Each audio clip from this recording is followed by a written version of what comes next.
Yeah, that when they take him down there, that is so gross. There's just body parts and just blood, and it's so grungy. And the patients are like on top of like the grates, and they're like Yep. just jumping around, and they put him into this crazy surgery room. Like it's a nightmare. Like it is literally a nightmare. That is something that people who wake up in a nightmare would have. Like that is something only you could think of.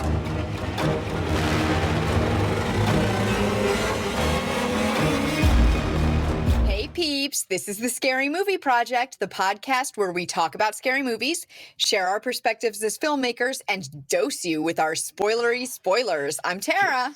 I'm Matt, getting dosed. Did you know, Tara, the most frightening thing about Jacob Singer's nightmare is that he isn't dreaming? No! So dramatic in 1990s Jacob's Ladder. Okay, so mix of horror, drama, anti-war, like lots of stuff, right? In this movie? I'd say that. I think it's sort of an examination of PTSD a little bit.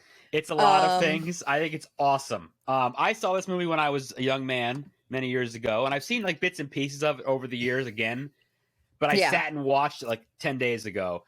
Man, that movie is crazy. It is crazy. I just watched it again too, and it is so good. It really is great. I don't think it got a lot of love. I think a lot of people, it's one of those movies, I think when you're done, it's kind of, is a lot of people's reaction. Or like if they're in a theater, what the hell just happened? I want my money back kind of movies, right? I think it's like a crazy classic, like cult classic. I don't know if cult classic's the right word, but I think it's got a lot more love in the last 20 years maybe or whatever. I think it's awesome. Yeah, it's a good movie. It's I really it's like really it. weird and interesting. It's really weird. And so let's tell them essentially what the movie's about. Yes. All right, Jacob Singer, Vietnam vet, right, is back in New York City years later. They don't ever say what year it is though, right?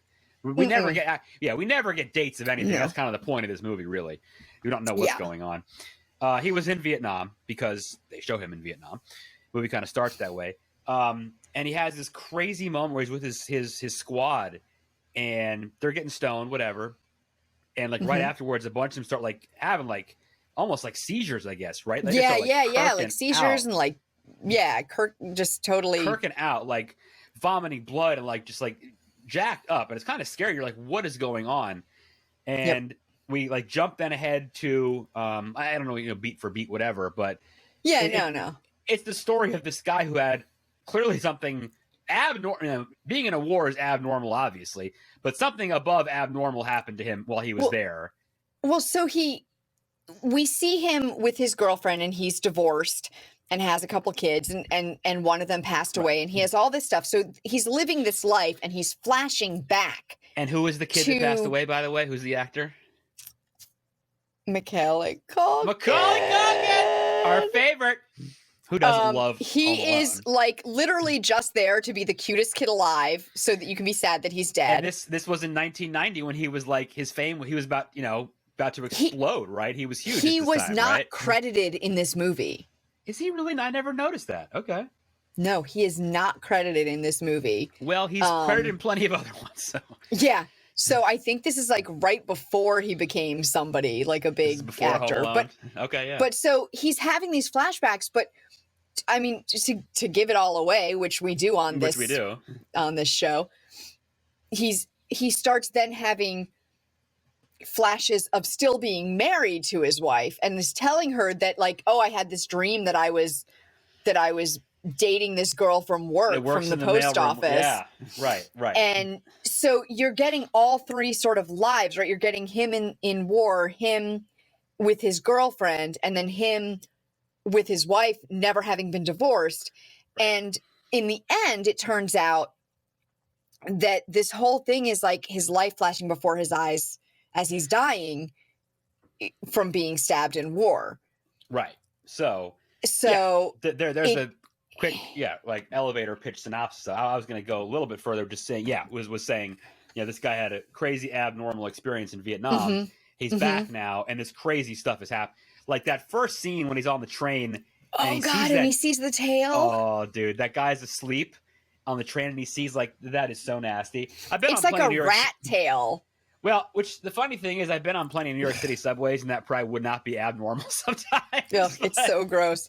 The effects are so good in this. They're so like a lot of them are physical. So there's that. There's like the whatever animal that is head in the fridge at the party. Oh my God! He like yes. opens up the fridge and there's just that like dead animal head in there. Yeah, and he's like, whatever. There's all this crazy stuff, but then there's the as they call them, the demons, right? Yeah. Like whatever they are, and they did those in camera. I heard about did you know this? They made a move, like, was it move really slowly like this, or moving like really fast? Well, so right? they just had them do it, and they recorded it up, at 4 frames per second. Oh, okay, I got and then played it back at 24 frames per second. Okay, so makes sense. Simple, it's like right? 6 times faster than they were doing it. Perfect. That's so yeah, easy. all the effects were live. Like they didn't do any post production. But cool. But first, I want to get into the director of this, because Adrian Lyne. Do you know what else he's directed? I think, was it Fatal Attraction? Fatal Attraction. Great movie. Indecent Proposal. Oh, really? And Flashdance. Oh, well, come on. I mean, God. I mean, I'll go with my favorite out of that is Fatal Attraction. That movie's crazy. That's a great movie. That's a great movie. But I'm like, Flashdance, what a feeling. 1984, whatever it was, right? No, that's a pretty good resume. Yeah. When Fatal Attraction was 93, 94, something like that? No, because... No, 87. Because this movie was after it's 87. that. So and this is 1990. Yeah. So. Sorry, Indecent Proposal was 93. It's a good resume, right? Yeah, right? So I think the whole thing about this, if I take away, like, I don't know, nothing else from it, which is a lot to take away from, though, is I just love how it sounds like an oxymoron, but I love how sad it is, right? Does that make sense? Yeah, it's depressing. They do a great job of, it's dirty. And I don't mean like sexual dirty. Like it's dirty. No. New York in that time, that was before it got its like glow up, and it was really dirty and drudgy and gross. And like everything is gross. Like, New York City is, like you said, at the time, it was not the greatest place in the world. You're right. Well, and it's filmed in a very like 70s sort of way. A little bit. It all looks, it looks like Vietnam era, like 70s movies, as opposed to dirty, like a clean, crisp 1990s movie, right? Where they're more like slick and stuff. Yeah, not fancy lighting. They're not trying to recreate they're not trying to build a dirty like set, a gross apartment. They're like taking a gross apartment and they're just like putting cameras in it, right? They're just going to do it. Yeah. Like that scene when he's has the fever and they're dumping him in the bathtub. Like that bathroom is gross, right? Like, it's disgusting. Oh yeah, it's not cool. Right. And this is like, these are people who make, fine money probably, and they live in, because in New York you make fine money and you live in a freaking hovel. Yes, hovel. We had this when we did The Witch. Is it hovel or hovel? Oh, we'll take hovel. We'll go with hovel. I don't know. They live in this crappy apartment. We'll say that. Squalor. Squalor. But yes, I love that word. There's just so many, and when he goes to the VA hospital, gross, right? But that's the whole point. That's what I just took away, is this place is nasty. Everywhere he goes, his life is grimy, and that is perfect. That's so well done. I love that. And I love the fact that at the end, you are confused and you are upset, and you are. I remember there's a movie we talked about it before. Requiem for a Dream, which I think is an amazing movie, right? Mm-hmm. I love it to death. I love it. It is an amazing movie. But I wanted to take a shower after that movie, right? Oh, and it's an amazing movie that I will never watch again because I've seen it 10 times. It's too much for me. I can't take it. I've seen it a bunch of times because I think it's genius. But yeah, I kind of wanted to go wash my hands in the sink for a little while after watching this again. But that's so well done. It's so great. he lives this like, well, the life he's supposedly living, whatever. Like you feel Excuse bad me. for the dude. Like he's got like a job at like the post office, which is a good job, quite frankly. But it seems like it's this crappy job, and he's just like has all these problems and like totally anti-war too, right? It has to be. Like it's totally talking about awful things in Vietnam and Yeah, I mean it's definitely talking about right? awful things in Vietnam. But the interesting thing is they talk about like, so he has the whole thing where he talks to the scientist who made the whatever it was, the acid, food the additive that they were testing on them, right? The ladder, right? The ladder, yeah. And so he's talking to that guy, and he finds out that he was stabbed by one of his own people, by one of his own, like, because you don't actually see that till the end then, right? Yeah, soldiers that he was with. But was he? Or is that just stuff that his brain is making up? That's what I'm saying. Like, we don't really... Like, we don't know. What you said to open it up, your synopsis was saying, that his life is flashing before his eyes while he's dying in, like, a field hospital, right? Mm-hmm. Okay, sure. Or is it? Like, yeah, I don't really know. Well, but it's not like... I look at it as, it's not his life thus far that's flashing through his eyes. It's like his potential lives that are flashing through his eyes, through his mind, it seems like. Right. To me. And where was that? They talk about the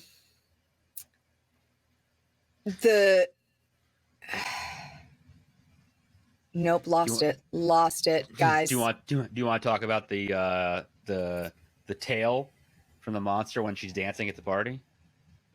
Oh God. Okay. Well, hold on. I found it. It was this whole like life flashing before your eyes thing, right? So apparently this whole movie was inspired. Let's talk about that. The writer was inspired by I'm going to say this wrong, Bardo Thodol, the Tibetan Book of the Dead. Yeah, that, and I think the biblical story of Jacob's Ladder. Jacob's Ladder, like from the what is it from? What book? Or I can't remember where it's from, but it's a the 1961 and the 1961 movie Occurrence at Owl Creek Bridge, which was based on an 1890 short story by Ambrose Bierce. Didn't this guy also like go to Tibet or something and like trip out for a while? Also, didn't he? I don't know. The guy who wrote it. That. Yeah, I don't know. But I do know. I read that, but I do know that he also wrote. So this guy, Bruce Joel Rubin, is the screenwriter. He also wrote Ghost. Oh, okay. He wrote Deep Impact. Hey, now you know what? And he is still working, or at least was 10 or 15 years ago. He wrote The Time Traveler's Wife. Okay. So, of the two dueling end of the world movies, Deep Impact and Armageddon, that came out at the same time, Deep Impact gets my vote for the better one. By the way, I'll just throw that out. Deep Impact versus what's the other one? Armageddon, right? I like Deep Impact better. I thought it was better, but that has nothing to do with what we're talking about. But anyway, there's definitely some stuff to be said. I mean, this is based on like a lot of ideas and thoughts and references and. It's just a mishmash of. I mean, it's a wonderful mishmash of a lot of things. I love the part. I can't remember who says it, but they talk about that if when you're struggling against death, I think it might be the chiropractor Louis who says it, but it's like that. Yeah. When you're struggling against death, you see these things that are like flashing back and forth. You see all these things as demons. But when you finally make peace with the fact that you're dying, then you see them as angels leading you on to the next plane. So at the very end, he sees his dead son. Yeah, yeah. Who I think really is dead. Yeah, and they go to the distance of showing what happens whenever he's riding his bike into the street and he drops his stuff and you see the car like hit the bike. So they go. Yeah. They wouldn't go that far to show that, I don't think, unless maybe that really did happen, right? So, I don't know. Yeah, I feel like that probably did happen because it comes up a lot and he leads him up the stairs at the end into the light. I actually think the part of him having the wife and the kids was real, and I think the life with the other woman, I think that was like made up.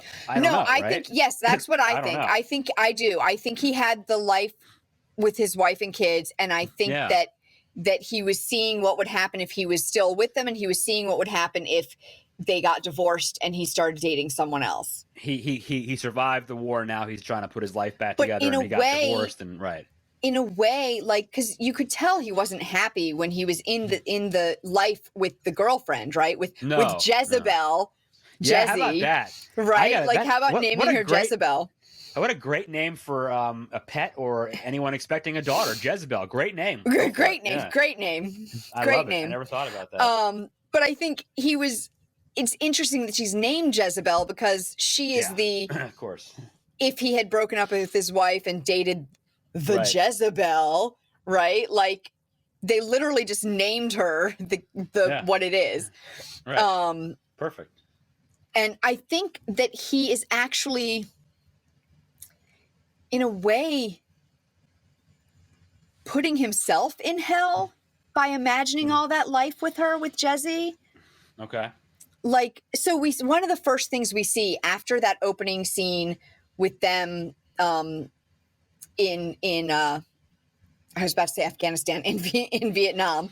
Yeah, right. Sorry, there's my life intruding. With all them in Vietnam, one of the first things we see in the subway is a sign for New York and one that says hell really big. Yeah. Because it's right. about like not doing drugs. Right. But it says hell like huge. It's one of those like subliminally but not subliminally placed, kind of things. Yes. It's like, here you are, you're in hell. There you go. Do you know where they shot the Vietnam scenes? Do you know where that was, by the way? I'm always curious where they shoot these. Oh, geez. Like I feel like Now was in I the feel like it was Philippines I feel like it might have been in the Philippines too. Okay, I'm just always curious how they do that. No. I think it was. I think it might have been Puerto Rico. Oh, really? Interesting. I think it might have been Puerto Rico. Okay. Cool. I believe that's what I heard. And I love how when he's at Vietnam, it's all sort of sepia toned.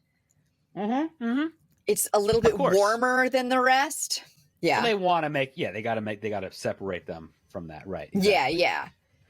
Do you want to talk about the scene with the tail and the dancing and at the party? That was pretty wild. The very obvious hentai. That was very weird. And if I had seen that at a party, I would have been very upset. The tentacle sex. Yeah, that was weird. That's so weird. But that was so cool. But it was so well shot because you never fully see what's going on. You just see flashes of different angles and different things. And it's like from his viewpoint because he's like, it's like the tentacles everywhere. And before that, remember, he goes to see the woman reading you see the palm reader. Oh, and she says, she tells him, you're dead already or something? Right? Oh, according to this, you're already dead. Yeah, right. Isn't that crazy? And he's like, oh, that's funny. And you're sitting there watching, like, this is interesting. What's going on here? Yeah, according to this, you're already dead, honey. Which is again like a very early, just not that early, but like a mid film like nod to like, no, he's dead. That's what's happening. Right. Like that is what's happening here. Yep. That was a wild scene. So, and I mean, the best has got to be when they take him to the hospital and the one at the man. The hospital, and they take him through the gosh, I'm sorry guys, I keep coughing today. They take him through the ward with the mental patients. I can only think about, this is 1990, right? And I think of a few things, right? One, like, that had to have been I'm thinking of things that it was inspired by and the things that it inspired, right? So it inspired to me. Oh, sorry. It was inspired by all these reports that you were seeing in the 80s about these mental hospitals where people were basically beaten and murdered sometimes. Yep. And the treatment was like horrendous. So they're trying to show that had to have been part of it. And the inspiring part, I don't know. Did you ever watch any of the American Horror Stories? Yeah. That have been on in the last 10 years. Yep. Did you ever see Asylum? Yeah. Oh yeah. I see that. Yeah, I see that. So that's part of it too. And I feel like just any spooky, and I think I heard. I wonder Silent if Hill. Part of Silent Hill was maybe inspired by Silent this, Hill. I heard was inspired by it. But man, with American Horror Story Asylum, I kind of wonder if it was actually if it was inspired by Jacob's Ladder or if it and Jacob's Ladder were both inspired by the same true thing. Yeah, I mean, I think so. That You know? it kind of all wraps into the same, I suppose. But So some of the imagery, by the way, in this movie scene was inspired. So gnarly. Some of the imagery was inspired by the photographs of Joel Peter Witkin. And one of them, they said the most recognizable one apparently is the image of the hooded legless man shaking his head. Oh my goodness. That was inspired by Witkin's 1976 photograph Man with No Legs. So they definitely brought in a bunch of different art forms that they were inspired by in this, I think. Yeah. Yeah, that when they take him down there, that is so gross. There's just body parts and just blood, and it's so grungy. And the patients are like on top of like the grates, and they're like just jumping around, and they put them into this crazy surgery room.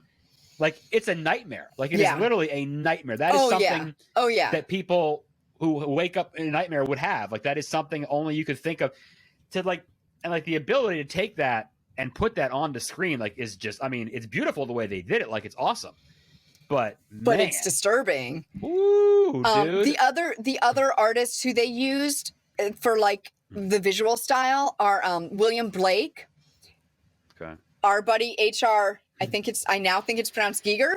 Yeah, yes, I believe you're right. And Francis Bacon. Okay. All right. So their art was inspiring it too. They did a hell of a job. How about when he gets his wallet stolen by Santa? Remember that? Oh God! And then he's like, they've like got him in the on the gurney. He's got no ID. As they're going into the hospital, they're like, "So who took it? Santa, Santa!" And they're like, "Oh God, he's going to the mental ward. That's for sure."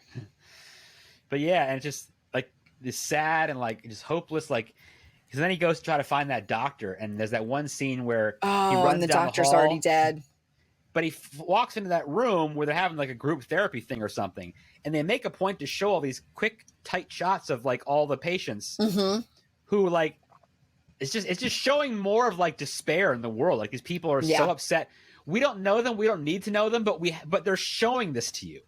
Like, we're going to show you this stuff. But then they're not even real, right? He's making up these miserable people in his head. Yeah, right. Like, how fucked up is that? He's making up all this misery in his head while he's dying in his last few moments of life. Your mind can do some pretty amazing things. Okay, I want to talk about Danny Aiello as the chiropractor Louis. Okay. Because I loved him. What is he in? I'm like, he's in a lot of stuff. Right? I'm trying to think of one thing. He's in so much stuff, and I'm just trying to think of now. Something I can't specific. think of what, but has he been? He's had to have been in some mob movies, right? I think he is. I'm just trying to think of one thing I specifically remember him. Let me see. Yeah, give me a rundown. He's great, though. He's in Do the Right Thing. Okay. He's in Moonstruck. Oh wow. Okay. He's in Hudson Hawk. Okay. He is in Little Italy. Sounds like that would be him. Yeah, it does. Little Italy. He's in Lucky Number 11, which I like, which is silly. Saw that. It's a silly movie. I enjoyed it. Let's see. He's in a lot of other stuff.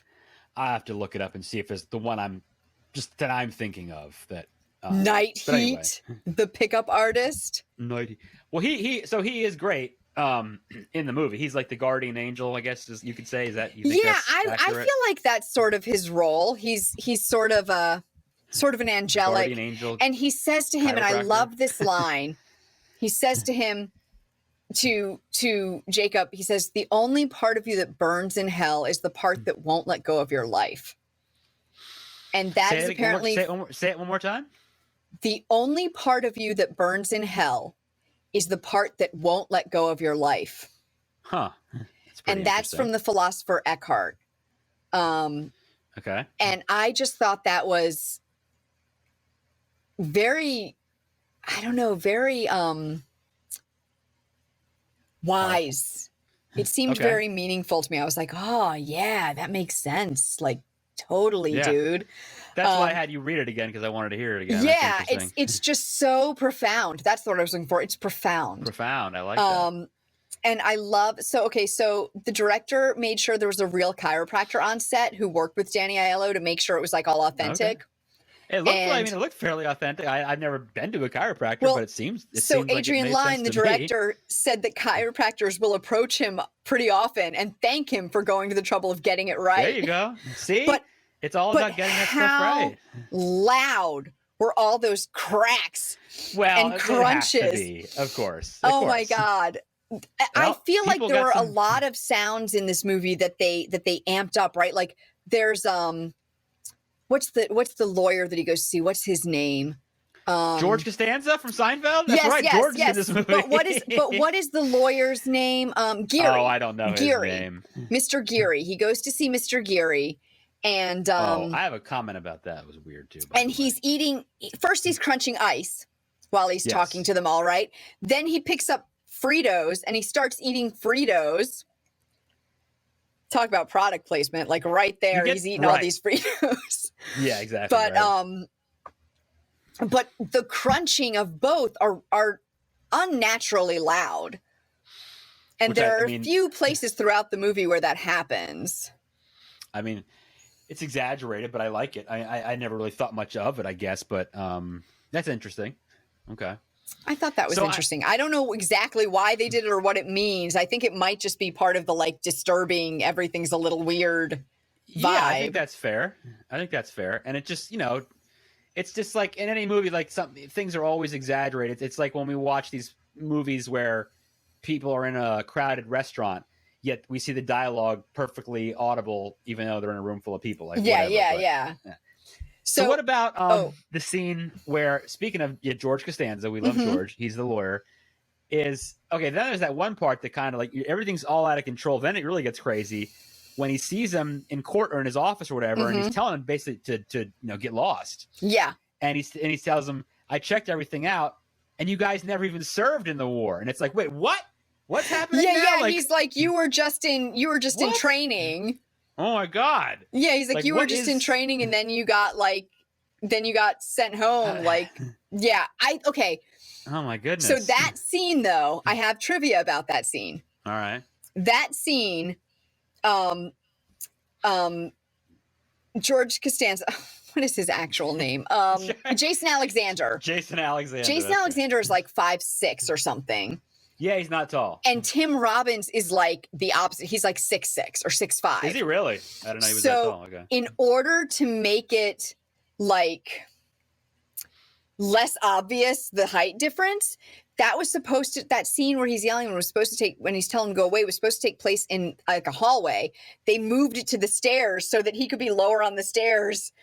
And Jason Alexander could be higher on the stairs so you wouldn't notice how much bigger Tim Robbins is. A form of forced perspective or something almost. Right? Yeah, exactly. That's interesting. I didn't know he was that tall. Okay. Wow. Yeah, I didn't either. I never would have guessed he was that tall. I mean, I think I would have guessed that Jason Alexander was kind of short. That I knew because but I never would have guessed that Tim Robbins was really tall. But I don't know a lot about. And by the way, Danny Aiello, of course I remember. He's in Godfather 2, and he's in Once Upon a Time in America. There you go. Yeah, he's in two mob movies. So also, speaking of Tim Robbins playing the role of Jake, which we hadn't mentioned yet.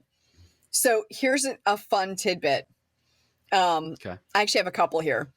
So first, Adrian Lyne was asked to direct The Bonfire of the Vanities, right, which came out the same year, but he turned it down so he could direct Jacob's Ladder.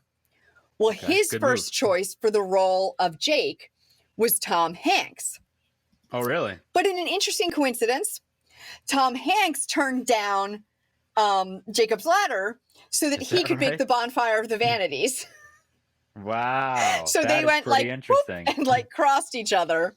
And then some of the other people who were considered for the leading role, like I can kind of see Tom Hanks playing it. He has that sort of like innocent like feel to him. I think that Tim Robbins was the right person, but I can see Tom Hanks playing it. Some of these other people who are considered though, Richard Gere. I could see that. Dustin Hoffman? No. I don't see that. And Al Pacino. Okay, I could buy Al Pacino. I could do that. I think I could see that maybe. Maybe. I think Tim was It's the right always fun. choice. It's always fun though to, look at that later and think like who else would have, fit, or who else it would have been interesting to see who would have. So they also been in it. they auditioned about 300 women for Jezzy. Okay. And Elizabeth Pena is who played it.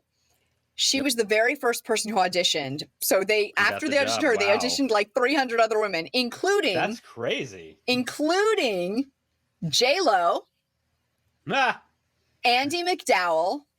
How old was Jennifer Lopez then? Probably not very. So Jennifer Lopez, Andie MacDowell, okay, Madonna. I could see Madonna doing that. Totally. I could see Madonna doing it. Yes, she would have been great. Demi Moore. Okay, maybe. And Julia Roberts. Okay. I could definitely see Madonna having done that. I feel like she would have been good at that. Oh, yeah, I can definitely see Madonna doing it. Yeah. So Tim Robbins, of course, was in Top Gun, which is great. And did you ever see a movie called Arlington Road? Why do I know that movie? Because it's awesome. I think I saw it. He was also in Mystic River. The Shawshank player, Redemption. Howard the Duck. He was in Howard the Duck. Ah, who doesn't love Howard the Duck? Yeah, but he was in Arlington Road, which is awesome. You need to watch that movie. That is crazy good. Yeah, he's going to be in the upcoming. They're doing that fantasy book Wool. He's going to be in that. Okay. Interesting. I don't know. Do you call him an A-list celebrity, or I mean, I don't know. He's a good actor, right? I'd say I don't know if he's A-list as far as like pulling in box office, but I'd say he's definitely like up good there. Actor. Yeah, he was in Castle Rock, that TV series recently. So I still haven't watched that because that's a Stephen King thing. I know. I should really watch that. Yeah. He guessed it on Portlandia. Did he? Okay. Portlandia is funny. That's such a silly show. I like him. I think he's good, and I think he does a great job in this. He had an uncredited role in Anchorman: The Legend of Ron Burgundy, guys. Nice. Oh, and don't forget, this movie doesn't have a huge cast. Oh wait, he was the president in Austin Powers: The Spy Who Shagged Me. Are you serious? Was he really? Mm-hmm. Oh, I don't even remember. Oh my goodness gracious. That's hilarious. Right. Shawshank Redemption, Hudsucker Proxy. That's what I love him in, Hudsucker Proxy. Shawshank Redemption. He's probably most well known for that. He's been in so many great things. This cast is not huge, right? But how about Ving Rhames is one of the guys. Ving Rhames is one of the guys. Yes. Mm-hmm. And oh my God, who was the other dude who was like a daytime soap opera star? I can't remember who it is. I don't know. Anyway, but so what about like the whole paranoia government cover-up Vietnam thing? What about that, right? Yeah, well, okay, I have a little bit of trivia about that. Okay. So in the closing, after the end of the film, they have that like they have the little writing where they talk about like the testing the drug in Vietnam. Yep. So the drug they mention is named BZ, which is a NATO code for hallucinogen called, and I'm going to murder this, 3-quinaclidinyl benzylate. 3-quinaclidinyl benzylate. Okay. Which it was rumored that was given to troops during the Vietnam War to try and increase their combat abilities. So that was based on something real. Wow. That's scary. Yeah, right? That's like scary. That kind of and then them I don't know. Thinking about like if it was real and it really happened, like these 5 guys trying to go against like the whole US government, like like how do you fight that? You can't fight the machine. Right. You really can't. And his buddy that he meets with and then gets, blown up in the car explosion or whatever. Like, I mean, well, and then all his friends who are like, nope, we're not doing no more. Let it go. And that was weird. Like, like what's happening with that? And so it's got a lot of, there's just a lot of like layers and a lot of different things going on in this movie. It's really very interesting. Yeah. Yeah. Okay, so I have another big trivia that I think is really interesting. Okay. So in the original screenplay, all the demons were like really typical, like biblical demons, like horns, wings, cloven hooves, all that crap.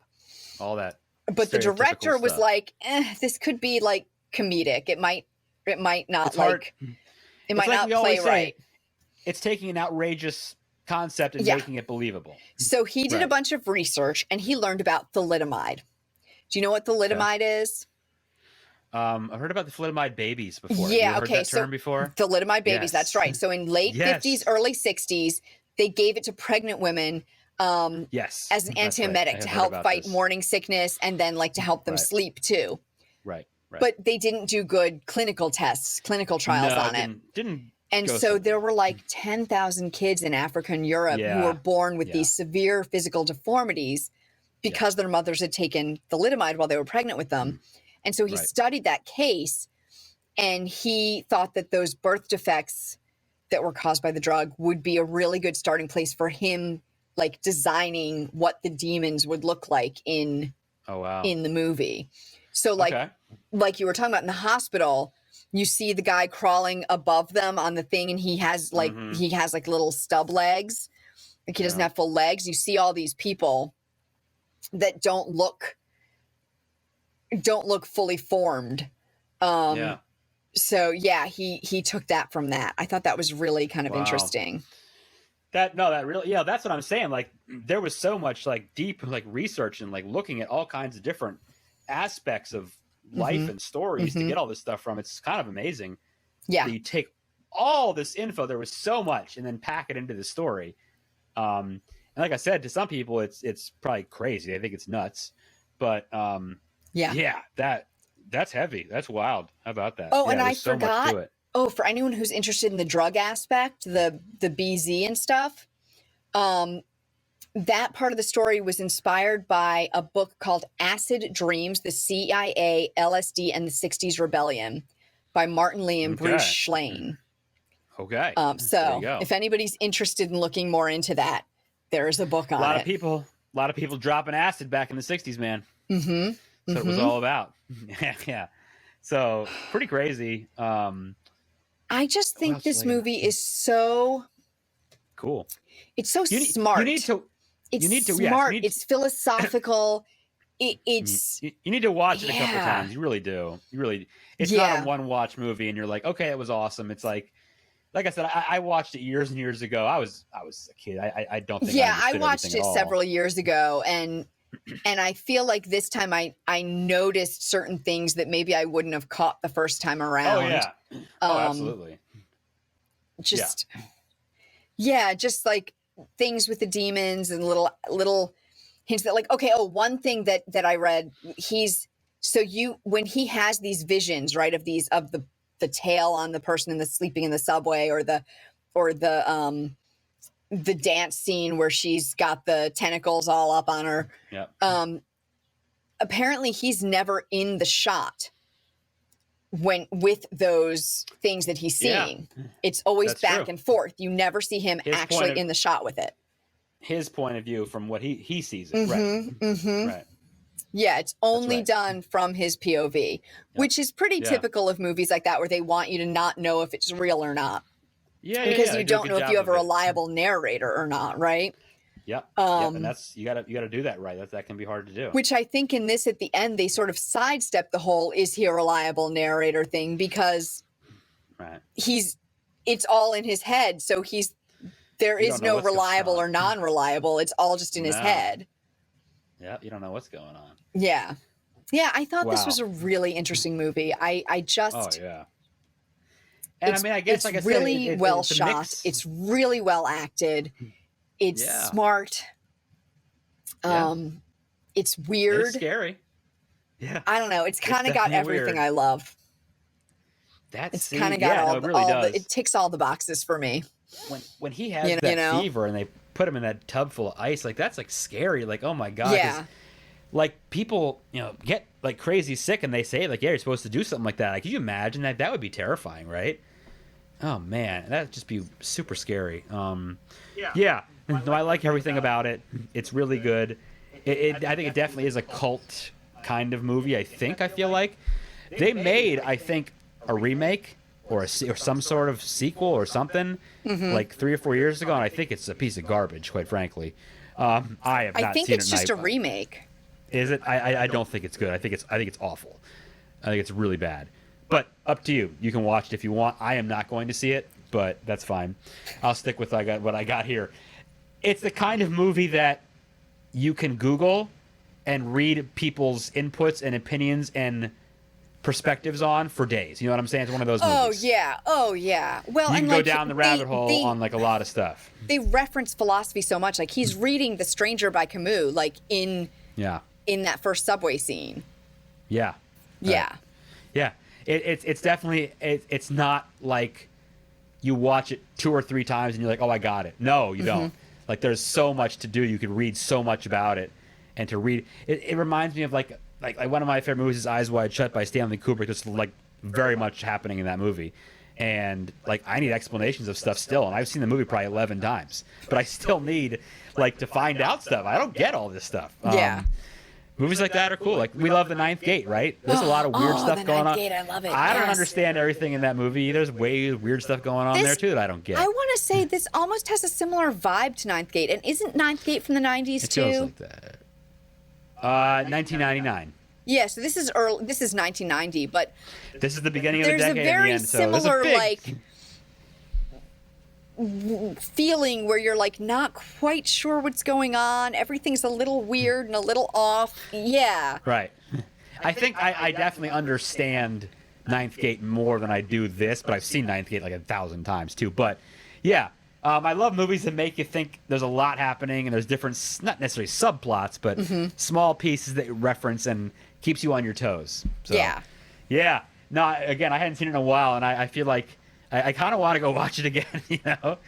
Okay, so are we saying we recommend this movie? I'm down with it. I love this movie. I think it's fantastic. Absolutely, it's great. I'm trying to think if there's anything else I feel like I need to say about it. Tell people to watch it. Yeah, just guys, it's really good and smart, and it holds up really well for a movie from now 32 years ago. I think so.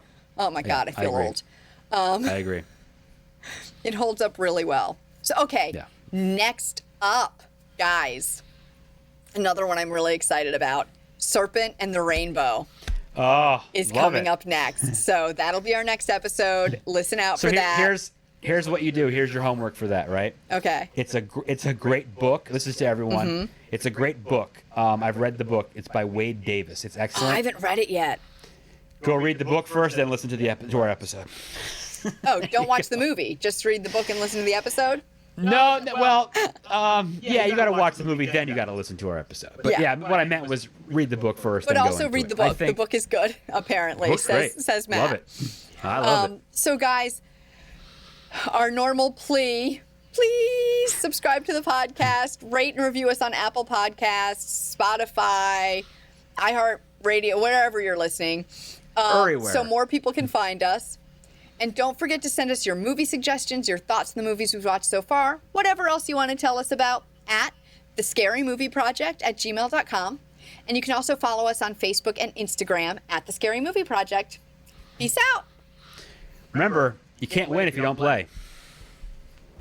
The Scary Movie Project podcast is produced by Tara Garwood and Matt Lolich. Learn more at thescarymovieproject.com.